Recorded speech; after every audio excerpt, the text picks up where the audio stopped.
Hello everyone, welcome to What's Up Wednesdays.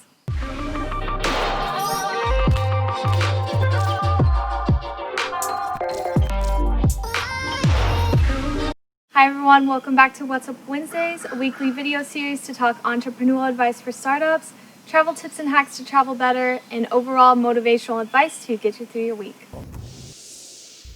My name is Hannah, and this week I'm talking all about unexpected events, how to deal with tragedy, and overall just allowing yourself the space to express any emotions that you need to express in times of uncertainty or in moments when you just don't have a game plan.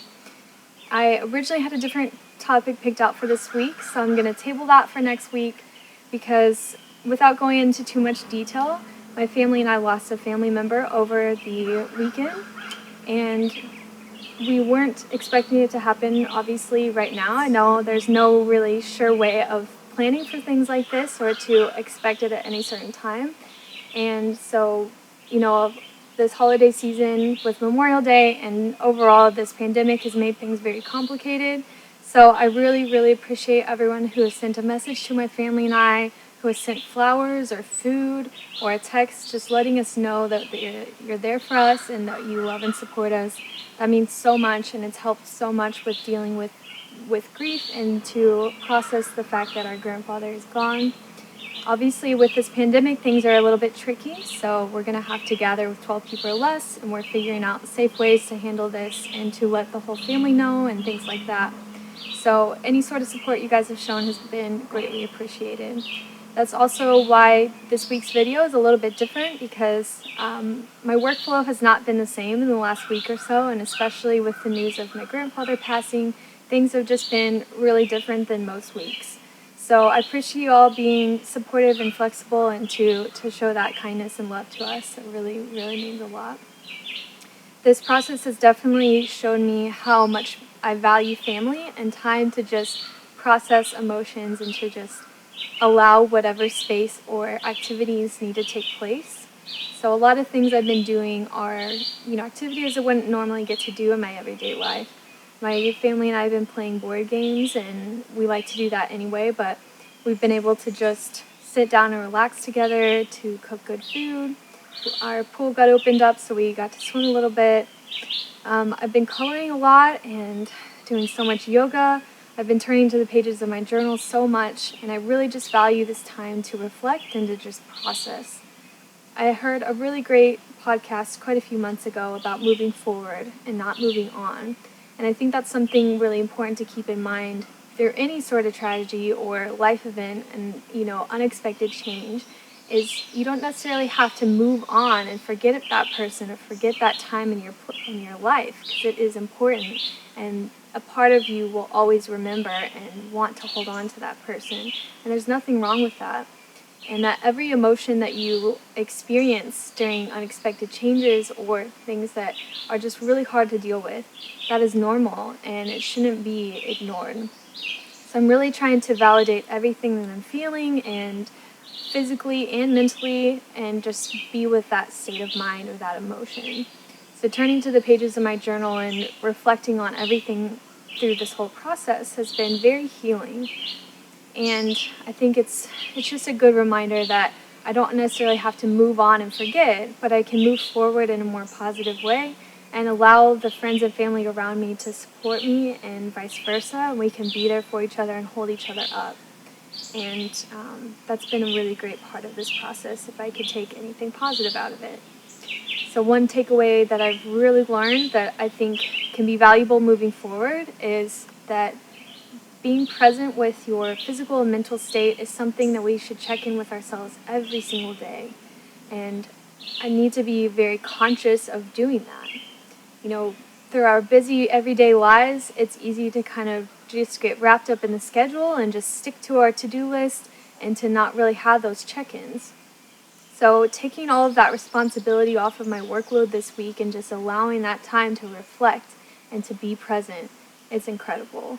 And generally I do a really good job of this, but when your whole world stops and something tragic happens, that is the best time to just be in whatever state you need to be in and be with those emotions and fully feel everything so you can truly process it. I think that's an important step of grieving and to move forward into those phases. The other thing that I've really been reflecting on is the fact that I can easily take everything off of my schedule and be okay with that. To not put so much pressure on myself and so much stress on getting everything done on my task list. And I can be just as productive with doing nothing than as I can with doing 100 things. So that's something really good to consider for the future is anytime that I feel overwhelmed or I'm going through an unexpected change or something tragic happens in the world or someone I know is experiencing a loss, I can grieve with those persons and I can allow those states of emotions to be and I can send that energy and love out wherever I need it to go. That's just part of life, and tragedy and loss and unexpected changes are always going to happen, and where it's pretty near impossible to fully plan and be prepared for every little thing that could happen. So I'm not suggesting that you live in fear or to constantly be worrying about what could happen, but just to prepare yourself that things can happen and you are going to be capable to get through it. So that is something very important to tell yourself now, moving forward, and whatever you may be dealing with, that you need to know and to tell yourself that you are capable and it's going to be okay, that you can get through it. These are some affirmations that I've been going through a lot lately, that I recognize that I'm upset now, I recognize that I'm sad, I am understanding that I'm going through a grieving period and that my family is as well. And it's okay to process loss and feel whatever sort of emotions are happening. And I'm going to be capable of getting through this. Telling ourselves these positive things and breathing every time that we can stop and reflect and just, allowing that to process fully. Something that's been helpful for me to get through all of this is to write things down. I wrote a really nice poem the day I found out, and just turning to any sort of creativity and free-minded things that I can do.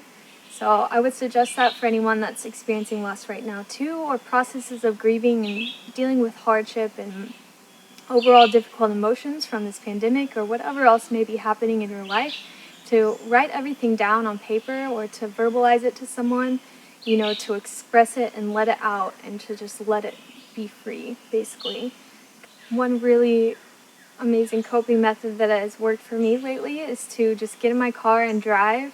So I found this beautiful road with this, gorgeous tree coverage and lots of bugs around and nature sounds, and it's good to be immersed in good energy and to be in nature.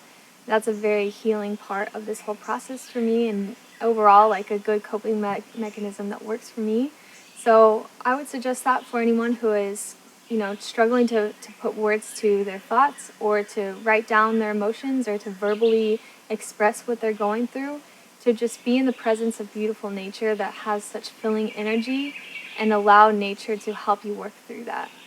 That is almost always my go-to when I don't know what to do, is to just find a beautiful spot and to just be in nature and to listen to the sounds of nature and allow my mind to just kind of wander. It would be a perfect spot right now to hang up a hammock and to just read a book or just simply take a nap, not do anything.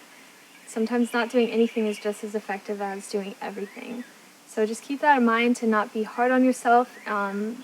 That's something that I have struggled to let go of sometimes, is that I want to be productive all the time and I always want to be on top of it and doing my task list. But to just allow time to be in nature and to just relax and to color and read and all these other things that I've been doing this last week, it's been such a healing part of the process. So it's something that I really want to consciously incorporate into my schedule more often. To have a huge block of time where I have nothing planned, that there is no game plan, there are no tasks, to just do whatever feels good and right in the moment and fully let go and just allow myself the time to reflect and process everything that's happened. There's a lot of action going on every single day, so it's easy to get wrapped up in the things that we need to focus on, and our mind is, drawn to so many things and our attention goes away in a second. So taking that time deliberately to just do nothing and allow your mind to just process everything, it is such a healing part of everyday life. As hard as tragedy may be in experiencing loss this last week, there are some positive things to think about and to consider for future.